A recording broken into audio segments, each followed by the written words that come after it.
Meu nome é Leonardo Coelho Cruz. Eu tenho esquizofrenia. Sou um cara feliz, né? Faço as coisas que eu tenho vontade, outras eu deixo de fazer. Eu gosto muito de conviver com as pessoas, né? Fazer novos amigos.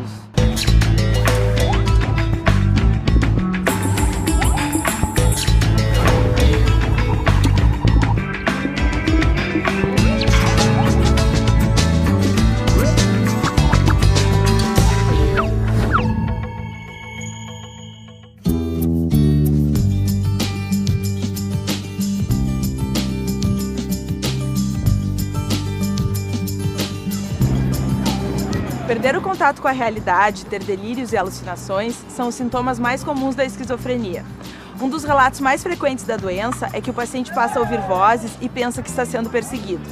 Cerca de 1% da população mundial é atingida pela esquizofrenia, que acomete igualmente todos os povos e classes sociais.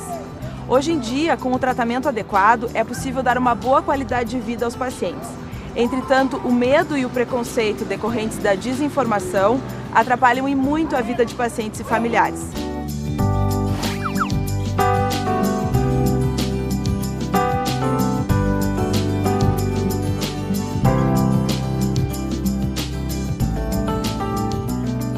O que é mais importante a gente conhecer sobre esquizofrenia? A esquizofrenia é uma doença difícil das pessoas entenderem, compreenderem, porque ela cursa com sintomas como delírios, que são ideias ou crenças em coisas que não correspondem à realidade, mas que a pessoa que tem começa a acreditar profundamente.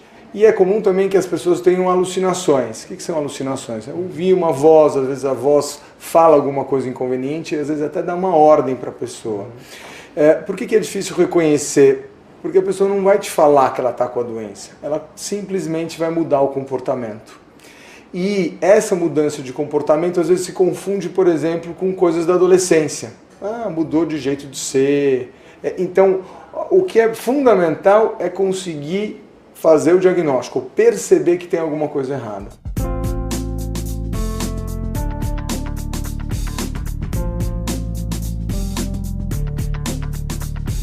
Então, Leonardo, me conta como é que começou a esquizofrenia para ti? Eu tive um surto enquanto eu trabalhava na Varig, né? Um surto violento. E eu ia para a cabeceira da pista, assim, perto do hangar, eu ia lá naquela época. Eu ia lá e chorava, e não sabia o que estava acontecendo comigo. Te dava uma tristeza, Me dava, sei lá, primeiro diziam que eu tinha depressão, né? Mas infelizmente... Não era só isso? Na realidade eu descobri mesmo que tinha esquizofrenia, né? Isso tudo acontecia e eu não sabia o que era. Tu te sentia meio mal, mas não sabia muito bem o que estava acontecendo Exatamente, contigo. O que acontece no cérebro de uma pessoa que está com alucinações, que tem esquizofrenia? Por muito tempo as pessoas achavam que era uma questão mental e que não tinha um órgão afetado. Agora está muito claro, e a gente tem evidências em neuroimagem funcional, mostrando que quando alguém tem uma alucinação, tem áreas cerebrais ativadas. Áreas da audição, áreas da linguagem, áreas da memória e do córtex associativo. O que quer dizer isso? Que de alguma forma o cérebro está processando aquela informação que está sendo ouvida pelo paciente, mas a dificuldade do paciente é reconhecer como dele. Esse talvez seja o maior problema da esquizofrenia. Pessoas com esquizofrenia, quando manifestam os sintomas, apresentam um aumento exagerado da dopamina. Esse neurotransmissor tem a função de determinar a importância que damos às coisas que percebemos e pensamos. Quando acontece um aumento da função da dopamina em determinadas regiões do cérebro, a pessoa passa a supervalorizar pensamentos pouco prováveis, a ter delírios e alucinações. Então, mais tarde, tive uma crise muito forte, né? Inclusive eu fumava muito, sabe? Chegava a ter, eu fumava assim, tipo assim, até o final do cigarro chegava a ter bolhas na mão, assim. Como é que eram, assim, o que tu sentia, como é que eram esses surtos? Tu te lembra, assim, qual era? Era alucinações auditivas, alucinações visuais, né? junto com a depressão também. Entendi. Né? E aí tu lembra, assim, tu ouvia vozes, eu imagino. Exato. Tu chegava a ouvir mais de uma voz, as vozes conversando, assim? Ou era uma voz só? Não, era como se fosse várias vozes falando ao mesmo tempo, né? Dizendo que eu tinha que fazer, sabe? Te mandando fazer coisas, assim? Exatamente, é. Entendi. Mas, felizmente, isso aí eu já superei, né? Psicose é um termo que se usa para esse desligamento da realidade, seja por alucinações ou por delírios, de pensamentos muito bizarros ou de percepções estranhas. Geralmente nessa situação a pessoa fica muito agitada, eventualmente violenta ou muito hostil, porque ela está, né, com uma imaginação que está tomando conta dela, né, tá com uma convicção, por exemplo, de que estão perseguindo ela ou de que estão querendo fazer o mal dela, então ela fica arredia, fica agitada.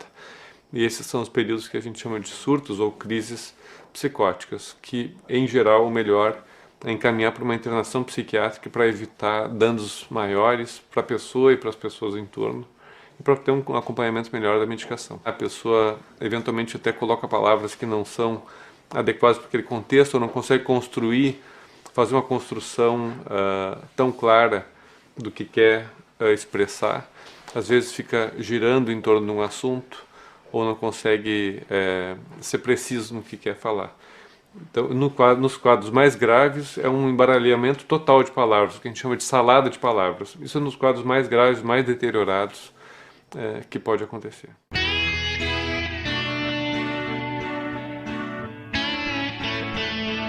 Me conta como é que começou a esquizofrenia no Leonardo. O Leonardo começou a ficar mais parado, mais quieto, não saía tanto, ficava mais sentado em casa, vendo televisão, e muito alienado às coisas.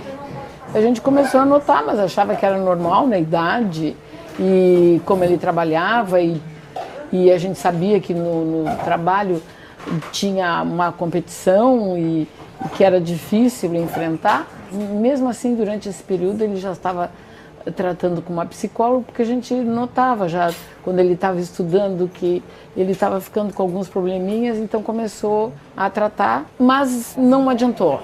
No estresse do trabalho foi muito grande, e aí ele teve um surto. Então quer dizer que antes de haver o surto e os sintomas mais floridos, como a gente fala, ele teve um período em que ele estava mais isolado, mais quieto, às vezes com ideias ou hábitos um pouco estranhos, diferentes do normal, né?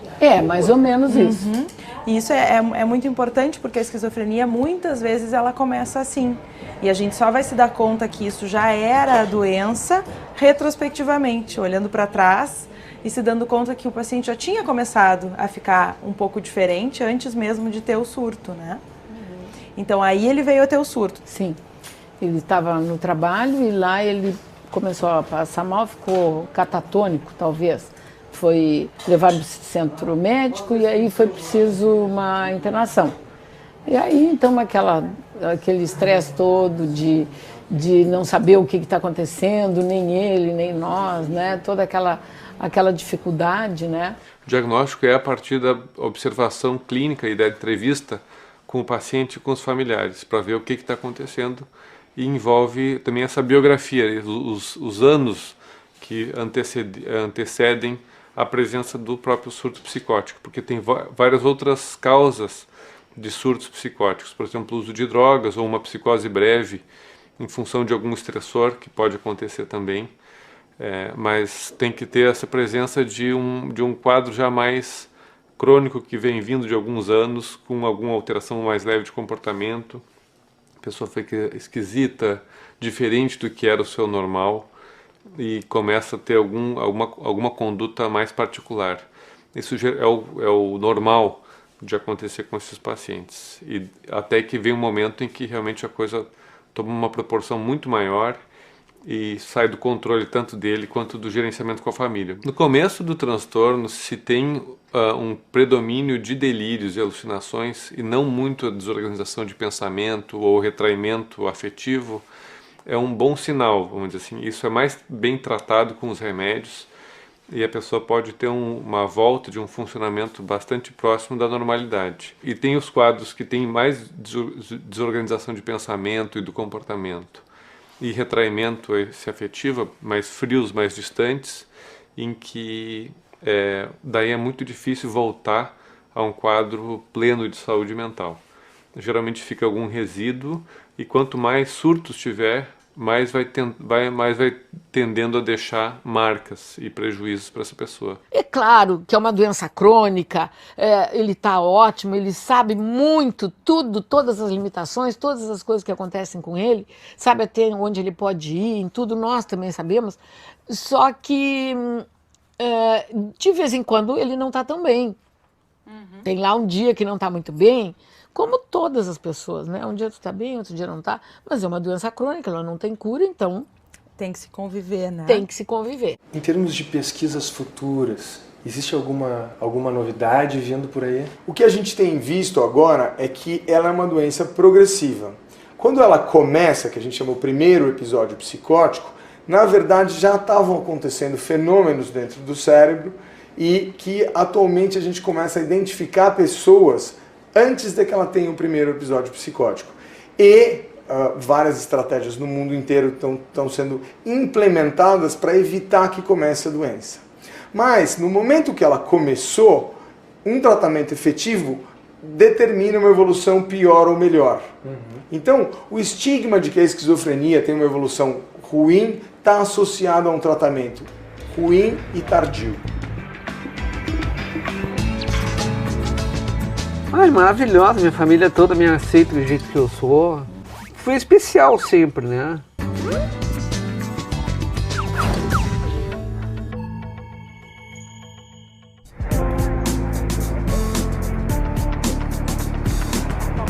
A falta de informação dá espaço para o preconceito e para a estigmatização da doença, levando à exclusão social e ao aumento do sofrimento do paciente e da família. O que você sabe sobre a esquizofrenia? É um problema mental, né? É um distúrbio neurológico, não sei. Eu não sei diferenciar muito esquizofrenia de paranoia, mas eu acho que tem a ver com esse lance de tu achar que uma coisa é uma coisa e não é, né? Alucinações, né? Ouvir vozes, etc. Né? O esquizofrênico não teria muita noção, nem não sabe discernir muitas coisas, né? A realidade da ficção que ele mesmo pode criar, né? Eu conheci um caso de uma pessoa que se dizia esquizofrênica que criava um mundo à parte, não participava da realidade dita como das pessoas. Né?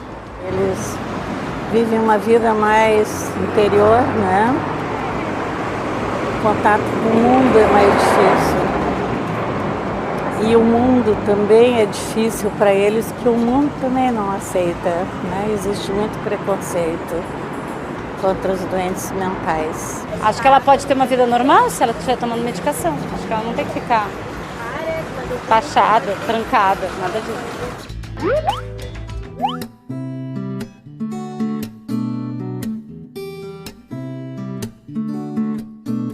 Hoje em dia é possível a pessoa com esquizofrenia ter uma vida normal? É possível.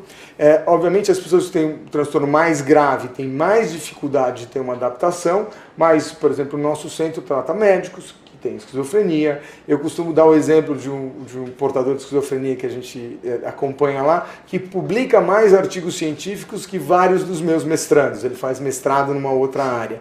Então é possível sim você ter uma vida com muita qualidade. Algumas pessoas conseguem se adaptar melhor, outras um pouco pior. Mas é uma doença potencialmente bastante grave que, se tratada precocemente e efetivamente, nós conseguimos com que as pessoas tenham um restabelecimento dos padrões da vida que a gente considera normal. Com relação ao tratamento, quais são as outras formas de terapia que são importantes na esquizofrenia? O remédio é condição necessária para um bom tratamento. E um remédio bem dado, em doses efetivas para redução do sintoma. Mas não é o suficiente. Nós precisamos usar várias outras abordagens que incluem o que a gente chama de reinserção social. Então nós temos diversas modalidades terapêuticas que incluem terapia ocupacional, em grupo ou individual, oficinas terapêuticas, psicoterapias, cada uma indicada para um tipo de paciente, para que aquela pessoa volte para a sua vida normal.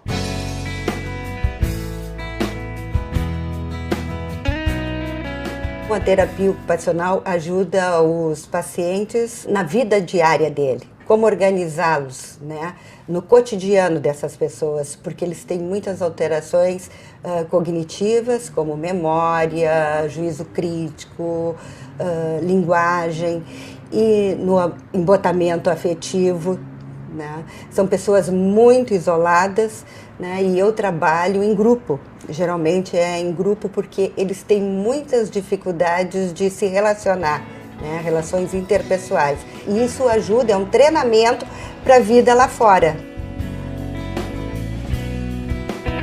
Então a associação é um espaço que eles podem vir, conviver com outras pessoas, ter essas atividades mais de aprendizado. O conhecimentos gerais, eles amam inglês, artes plásticas, desenho, capoeira, educação física. E de um modo geral, a senhora nota que os pacientes vão evoluindo aqui. Quando chegam, eles chegam assim, cabisbaixo, não conversa com ninguém. E ao longo do tempo eles vão ficando assim alegres e é bem diferente. Mais sociáveis.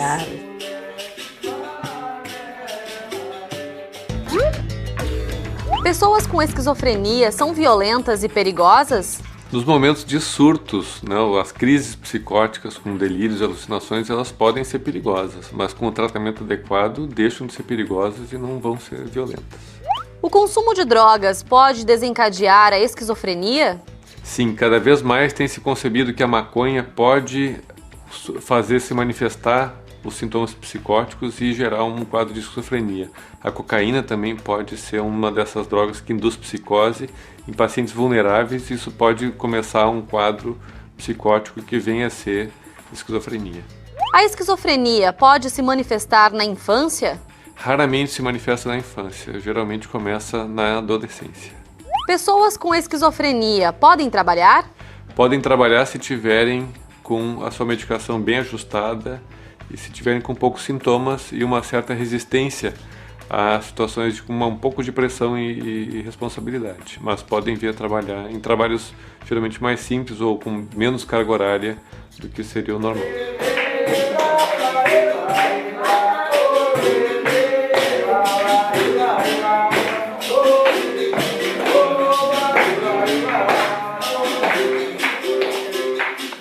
E como é que é o seu trabalho na associação? Ajuda a coordenar o ateliê da vida, que é onde eles fazem os trabalhos. Eles passam uma tarde de segunda a sexta fazendo atividade, porque todo mundo é voluntário lá. Então fazem as atividades dependendo do voluntário que está no momento disponível lá.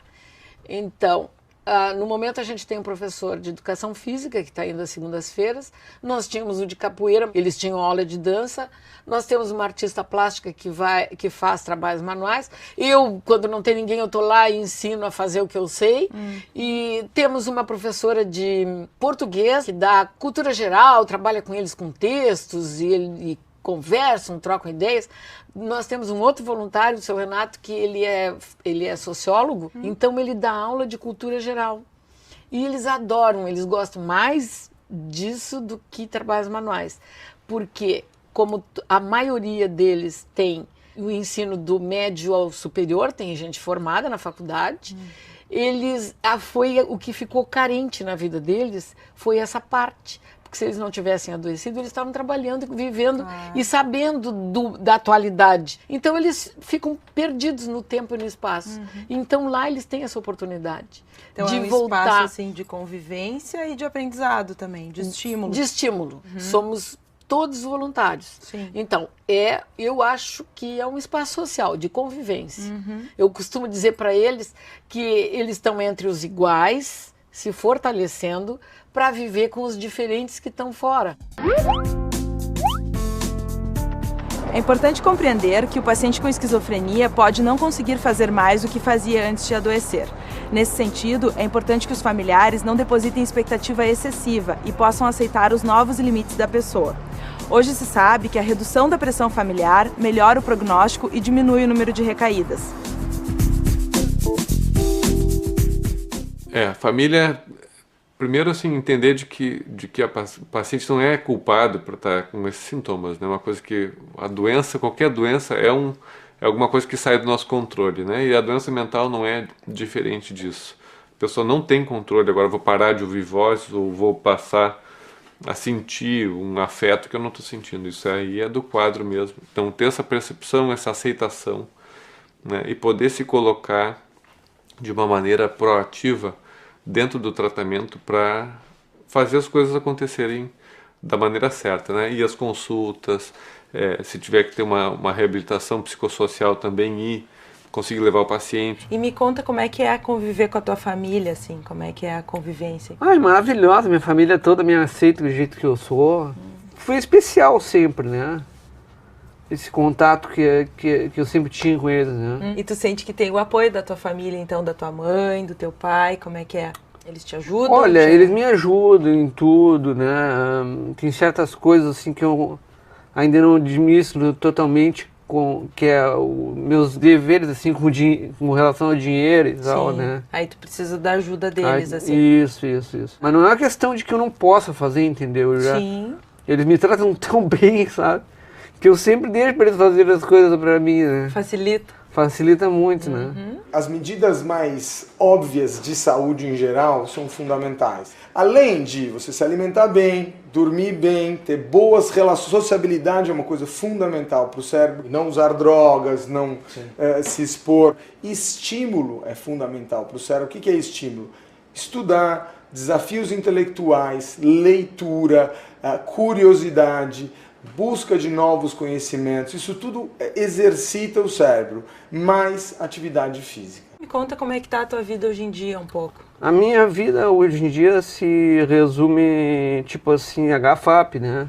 De vez em quando eu dou uma caminhadinha no parque e tal. E o que tu gosta de fazer lá na HFAP? Eu gosto muito da arte-terapia, né? Que é feita lá. Mas tipo assim, uma coisa que eu gostaria de falar, que eu sempre falo.